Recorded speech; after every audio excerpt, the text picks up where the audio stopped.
la digitalisation de la formation a laissé la pédagogie au bord de la route. Pourquoi et comment la ramener à bord? Pourquoi j'ai souhaité qu'on discute et qu'on échange un petit peu là-dessus? Avant de revenir sur la pédagogie elle-même, je voudrais qu'on refasse un petit point de vocabulaire. Le e-learning, ensemble des solutions et moyens permettant l'apprentissage par des moyens électroniques. OK. Le blended, formation dispensée selon plusieurs modalités d'apprentissage cumulatives, du présentiel, du distanciel asynchrone, du e-learning, des quiz, du distanciel synchrone, des classes virtuelles, etc. Social learning, développement des savoirs, des aptitudes et attitudes par la connexion aux autres, par les médias électroniques, synchrones ou asynchrones. Classe virtuelle, formation, menée en direct entre un formateur et des apprenants, pouvant géographiquement être séparés, machin, etc., etc.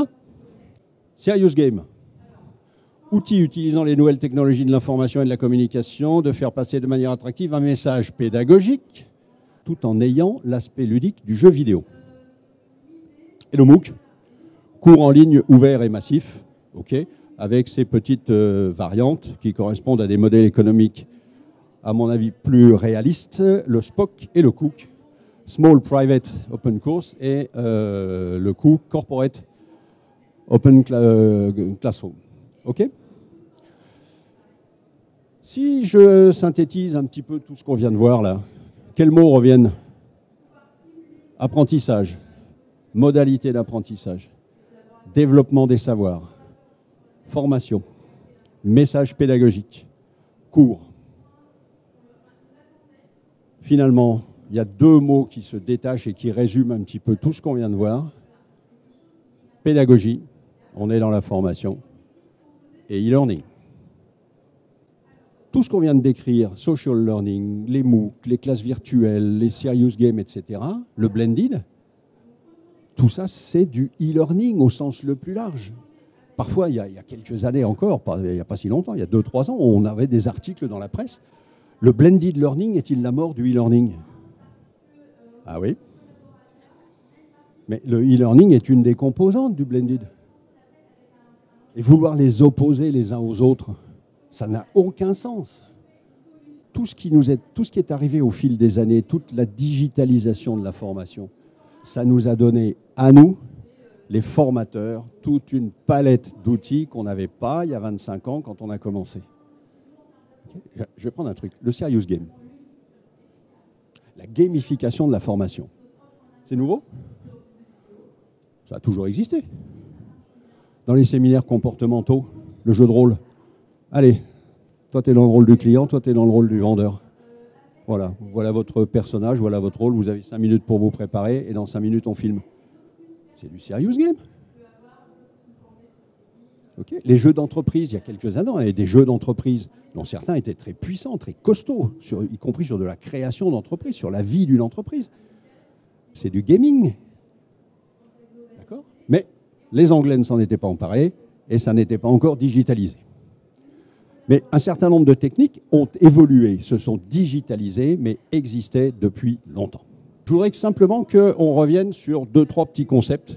Il y a des courants pédagogiques, il y a des méthodes pédagogiques, il y a des techniques pédagogiques. Alors, les 3 courants pédagogiques principaux, certains vont me dire qu'il y en a plus, moi j'en ai gardé que 3.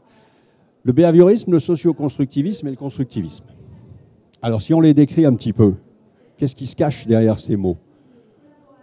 Le behaviorisme, c'est ce qu'on a connu quand on était à l'école. Moi, je suis du siècle dernier, j'ai connu encore les hussards noirs de la République, les instits avec la blouse grise et les manchettes noires, et les coups de règle sur les doigts quand on n'avait pas pigé assez vite. Le rôle de l'enseignant est détenteur du savoir. Il organise le savoir, il l'expose, il le transmet. Comportement de l'apprenant, passif. Il écoute ou il n'écoute pas. À mon époque, parfois, on était près du radiateur, on regardait ce qui se passait par la fenêtre. Maintenant, parfois, on les voit légèrement reculer et on voit qu'on est en train de passer un SMS. Il enregistre ou il n'enregistre pas. Et il doit pouvoir reproduire. Avantage, efficace pour les apprentissages fondamentaux. J'ai des connaissances fondamentales à déverser, je suis le détenteur du savoir et je présuppose que les autres ne l'ont pas. Limite, ne permet pas de développer les compétences. Je transmets des savoirs, je ne transmets pas des savoir-faire. Ça suppose quand même que les prérequis soient maîtrisés. Quand je rentre, je prends l'exemple de l'éducation nationale, je rentre en CM2 dans une logique behavioriste. Pour moi, l'enseignant, je démarre mon truc en présupposant que tous ceux qui viennent du CM1 ont un niveau X. Constructivisme. L'enseignant, il est toujours détenteur du savoir, lui. Mais il se place plus dans un rôle de tuteur. Il met en place les conditions d'apprentissage au lieu de déverser le savoir. Il aide l'apprenant à organiser ses connaissances. L'apprenant devient beaucoup plus actif. Il apprend en agissant. Le mot est devenu à la mode. Il est acteur de sa formation. Avantage, ça permet de structurer les connaissances. On apprend un petit peu par l'erreur. Limite, le temps et les situations réglementaires. Mettre en œuvre des méthodes de type constructiviste demande beaucoup plus de temps à l'enseignant que mettre en œuvre des méthodes de type behavioriste.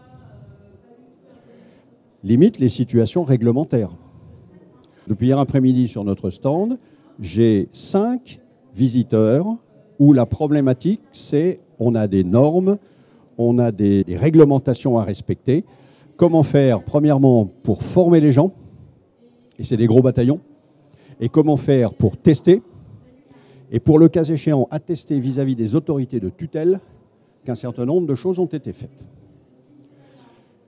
Sur du réglementaire comme ça, est-ce que je peux vraiment me placer dans une logique où il apprend en agissant, il est acteur de sa formation? Je pourrais. On va tester, on va faire vraiment un apprentissage par l'erreur. Mais Madame opine du chef, ça va être long. C'est extrêmement chronophage. Est-ce que l'entreprise a le temps de laisser les gens se former sous ce type de méthode? Socioconstructivisme. Rôle de l'enseignant, tuteur.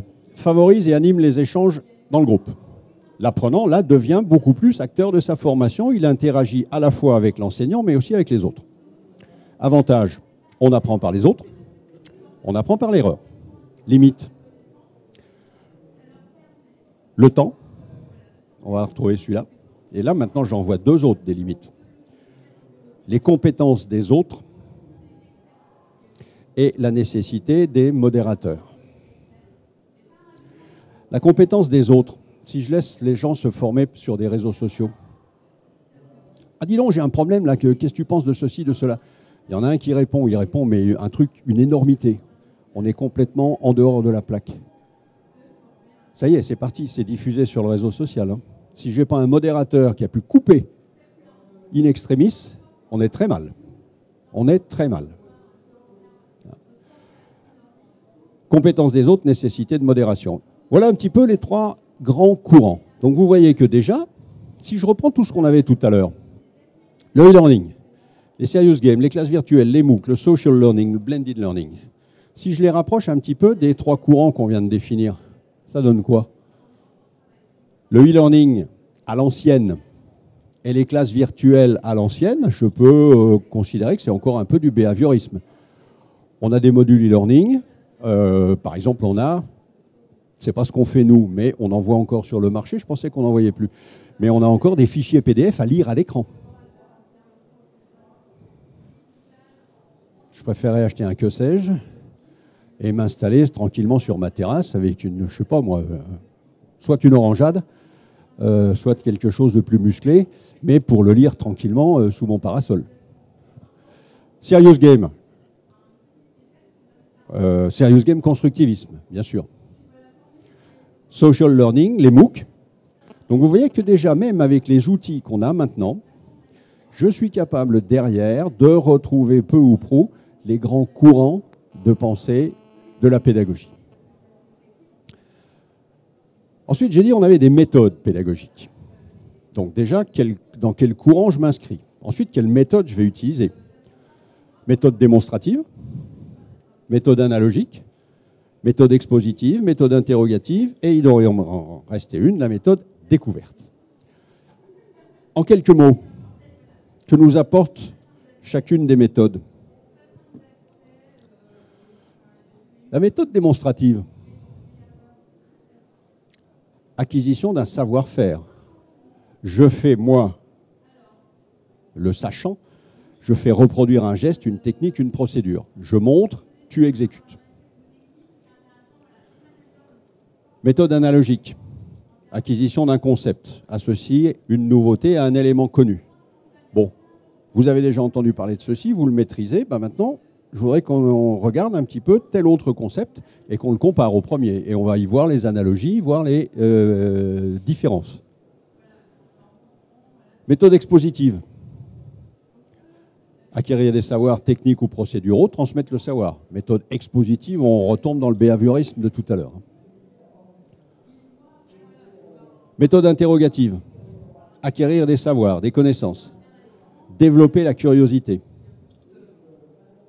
Je me souviens d'un séminaire qu'on avait monté, transmission de l'entreprise. Donc vraiment toute la problématique de la transmission d'entreprise. Et je sais que j'ai en face de moi des gestionnaires de patrimoine. Donc déjà, il y a une chose qu'il n'est pas question de faire, c'est de repartir du début. Donc comment on a fait? Eh bien, on est tout simplement allé chercher dans nos modules e-learning des dessins animés de mise en situation. Et on a projeté les mises en situation. Voilà, la personne qui dit qu'elle va prendre sa retraite, que son fils voudrait peut-être reprendre l'entreprise, mais qui ne sait pas comment faire, machin, etc. Et on fait travailler le groupe. Méthode interrogative. Voilà la situation. À partir de là, qu'est-ce qu'on pourrait proposer en l'état de vos connaissances?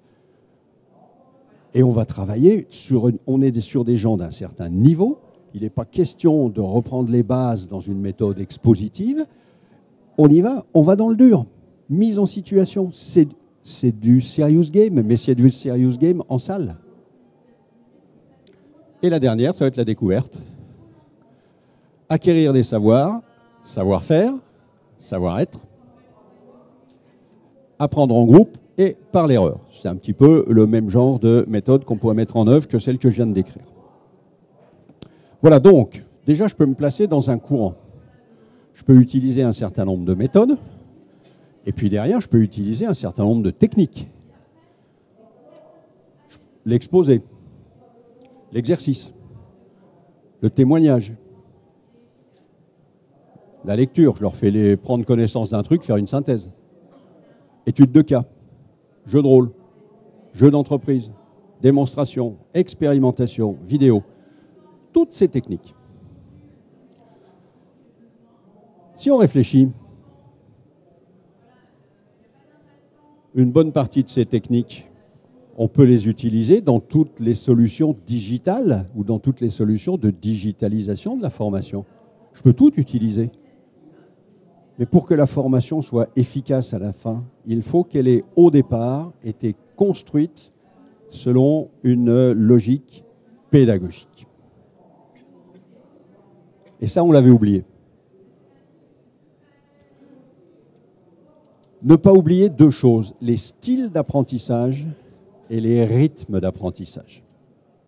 C'est quoi les styles d'apprentissage? On est tous, quelque part, à la fois des visuels, des auditifs et des kinesthésiques. Le visuel, il apprend en regardant. Donc lui, il lui faut de l'image. L'auditif, il apprend en écoutant. Le kinesthésique, il apprend en touchant. Quand je les ai en salle, je vois, je sais qui me regarde et qui est en train d'écouter ce que je dis, mais en me regardant fixement. Lui, c'est un auditif. Je vois tout de suite celui qui commence à partir, à essayer de dessiner sur le mur d'en face ce que je suis en train de dire. En salle, je le vois. Donc, ça va pour toi là-bas? Attends, je dessine. Je prends le paperboard, je vais dessiner. Quand ils sont à l'écran, avec toutes les solutions de digitalisation de la formation, je ne peux pas. Donc, il faut que je construise un produit qui soit adapté aux deux. Je ne sais pas qui j'ai en face de moi. Donc, il faut absolument que, quand je construis, indépendamment des méthodes, des techniques pédagogiques que j'ai évoquées tout à l'heure, je tienne compte des styles d'apprentissage. Voilà. Une voix qui apporte les notions, une illustration qui illustre la voix. Ce qui veut dire qu'il n'est pas question de faire défiler du fichier PDF ou du fichier Word à l'écran avec une voix qui lit le fichier PDF ou le fichier qui défile. Il n'est pas question non plus que nos modules sont sonorisés. Ouais. Il y a une voix qui, à la fin de chaque écran, te dit « Pour passer à l'écran suivant, appuyez sur le bouton Suite ». On entend parfois « Il faut absolument qu'un module de formation fasse au maximum 10 minutes ». Ah oui? Pourquoi? Parce que c'est la durée de vie des batteries sur un smartphone? Ça me rappelle, c'est la dictature de la télé qui a fini par rythmer le rythme des matchs de tennis. Alors j'y connais rien, mais je sais qu'il faut absolument que ça tienne dans un certain temps parce que ça correspond aux écrans de pub, aux écrans de télé. Oui, mais attends, un match de tennis, je veux bien. Mais je ne peux pas accepter la dictature des batteries du smartphone pour la durée des modules de formation. OK? Surtout que cette histoire, ouais, 10 minutes, c'est un maximum. OK, les rythmes d'apprentissage, le rythme circadien, la durée des périodes de concentration, tous les théoriciens des rythmes psychologiques vous diront la chose suivante. L'attention est au maximum au bout de 40 minutes. Elle commence vraiment, l'attention, à être là au bout de 25 minutes. Elle est au maximum au bout de 40. Et elle commence vraiment à décliner au bout de 70 minutes. Tiens, c'est marrant, quand on faisait du présentiel, on avait une pause toutes les 90 minutes. Étonnant, non? Par contre, il y a une chose que je ne peux pas éviter, c'est que quelqu'un qui ferait un module d'e-learning sur son poste de travail est une charge de travail telle qu'il ne peut pas y consacrer plus de 10 minutes. Qu'au bout de 10 minutes, il risque d'être perturbé. Donc il faut que je construise mes trucs, même s'ils font 35, 40, 45 minutes de durée théorique, il faut que je les construise en briques élémentaires d'une dizaine de minutes, mais que chacune des briques élémentaires soit complète. Une mise en situation, des apports de connaissances, des exercices d'ancrage. Que si au bout de 10 minutes, il est obligé de fermer son écran pour repasser à une activité professionnelle normale, il ait déjà eu une brique élémentaire de formation. Et que derrière, bien évidemment, l'application soit capable de le récupérer à l'endroit où il s'était arrêté. Donc on retient de la formation ce qui est nécessaire pour l'accomplissement de notre boulot au quotidien. Par contre, il y a une chose qui est certaine, c'est qu'on a un cycle d'encodage, c'est ce qu'on a fait pendant la formation, d'oubli avec le temps, mais ce n'est pas en sortant j'en ai oublié 20%, c'est avec le temps qu'on va oublier. Donc qu'est-ce qu'il faut faire derrière? Eh bien, il faut avoir des cycles de réencodage. On ne va pas lui refaire une formation, mais pourquoi pas lui envoyer un serious game? Pourquoi pas lui envoyer la participation à un forum sur un social learning? Il faut réencoder. Alors je voudrais prendre 3 exemples. 3 exemples de besoins. Et puis, quelles questions on s'est posées sur le plan de la pédagogie des outils pour les traiter. Le premier, c'est une habilitation métier. Le deuxième, c'est le secret médical. Et le troisième, c'est connaître l'Europe. L'habilitation métier. Le contexte, une formation de 150 heures avec un contenu fixé par arrêté ministériel et qui délivre une habilitation nécessaire à l'exercice du métier. Et cette formation de 150 heures, ce sont des gens qui ont peut-être un magasin en bas de chez vous. Ce sont les courtiers en crédit immobilier, donc les vousfinancez.com, meilleurtaux.com, etc., etc. Un contenu fixé par arrêté ministériel dans lequel j'ai du droit civil, du droit des garanties, du droit du crédit, du droit de la consommation, etc., plus tous les produits, les crédits. Quelle méthode pédagogique mettre en œuvre? Quelle population j'ai en face de moi? Est-ce que j'ai des groupes constitués, où une entreprise me dit vous avez 100, 200, 300 salariés à former? Ou est-ce que j'ai des indépendants? Si j'ai une entreprise qui me dit vous avez 100 personnes, je peux monter quelque chose avec, y compris du social learning. Si j'ai des indépendants, social learning, ils ne rentreront pas dedans. Déjà, ils vont y rentrer à des périodes différentes. Ensuite, est-ce que je peux faire de la pédagogie par l'erreur? Droit civil, droit de la famille. Oui, ok. Monsieur et madame sont mariés dans un régime de communauté. Monsieur veut emprunter, donner la maison en hypothèque. Est-ce qu'il a le droit? Est-ce que j'ai le temps de faire ce genre de pédagogie par l'erreur? Non, je suis désolé. Là, je vais être obligé de faire de l'expositif, de faire du behaviorisme. Là, j'ai une masse énorme de connaissances à déverser sur la personne. Et je vais avoir beaucoup de mal à faire autrement. Par contre, à la fin, serious game, c'est des gens qui vont avoir à monter un dossier. Le serious game que j'ai évoqué tout à l'heure. Le deuxième, secret médical. Le contexte. Une formation obligatoire. Obligatoire pour qui? Pour tous ceux qui, de par leur métier, ont accès aux données médicales sur un client. Contrôle possible par les autorités de tutelle. Modalité et durée non réglementée. Donc là, qu'est-ce qu'on me dit? Il faut que les gens soient formés à la notion de secret médical, aux obligations de respect du secret médical et aux sanctions en cas de non-respect du secret médical. Les sanctions, je ne vais pas les chercher dans le code civil comme on le disait tout à l'heure. Les sanctions, je vais les chercher dans le code pénal. Hein. Contrôle possible par les autorités de tutelle. Les autorités de tutelle, en l'occurrence, s'appellent l'autorité de contrôle prudentiel et de résolution, c'est la Banque de France. Vos personnels ne sont pas formés au secret médical, on vous retire l'agrément pour travailler dès que vous aurez à avoir connaissance des données médicales du client. L'épée de Damoclès, elle est énorme. Mais, modalité durée non réglementée. Ah, j'ai le choix. Allez, on y va. Ouf, allez, on va faire simple. Courant behavioriste, méthode expositive. Voilà, le secret médical, c'est ça. Article temps du code pénal, article temps du code de déontologie des médecins, etc., etc. Oh là là, ils sont tous partis. Ouais. Madame, elle dit, je me suis barré tout de suite. Comment faire? Oui, mais une formation obligatoire dans laquelle les gens vont rentrer en marche arrière, où ils vont, passez-moi l'expression, s'emmerder. Je vais, avec ça, détruire définitivement l'image du e-learning. Quand j'aurai quelque chose de beaucoup plus intéressant, de beaucoup plus fondamental à leur apprendre, oh non, non, le e-learning, oh non, attends, souviens-toi le secret médical en e-learning. C'est épouvantable, on n'en veut plus de ton e-learning. D'accord? Et le dernier, formation à l'Europe.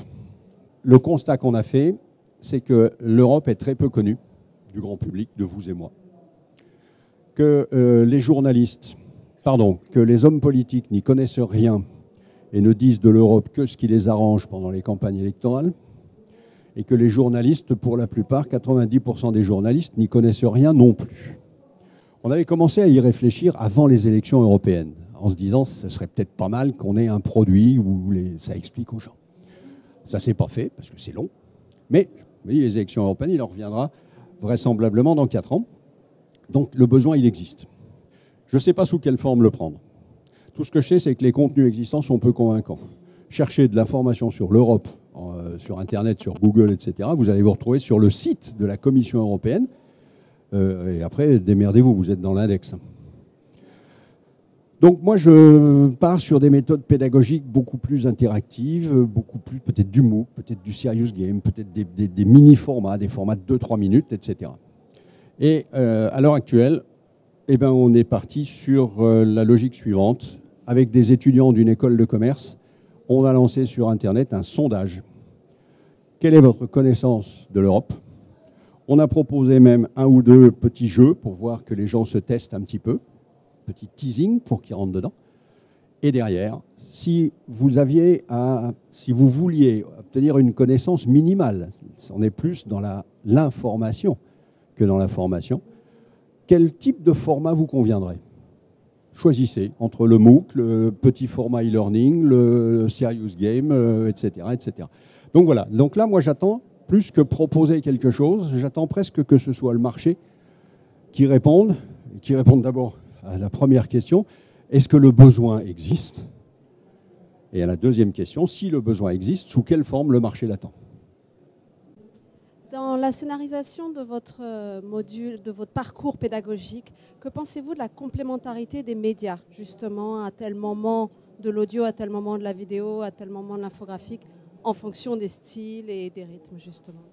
Ah, mais ils sont tous complémentaires. Oui. Je commence par une petite vidéo. Derrière, des méthodes démonstratives avec de l'image. Je continue avec un quiz. Je reprends la vidéo qui vient commenter le quiz. Parce qu'en fonction des résultats au quiz, je peux avoir préparé mes séquences vidéo. Hein, c'est le LMS qui va choisir. Ah oui, c'est tout à fait complémentaire. Et je peux même commencer par un dessin animé, plus la vidéo. Alors, vous venez de voir un dessin animé. À votre avis, qu'est-ce qui s'est passé? Ils sont tous complémentaires. Derrière, quelle pédagogie j'avais décidé de mettre en œuvre?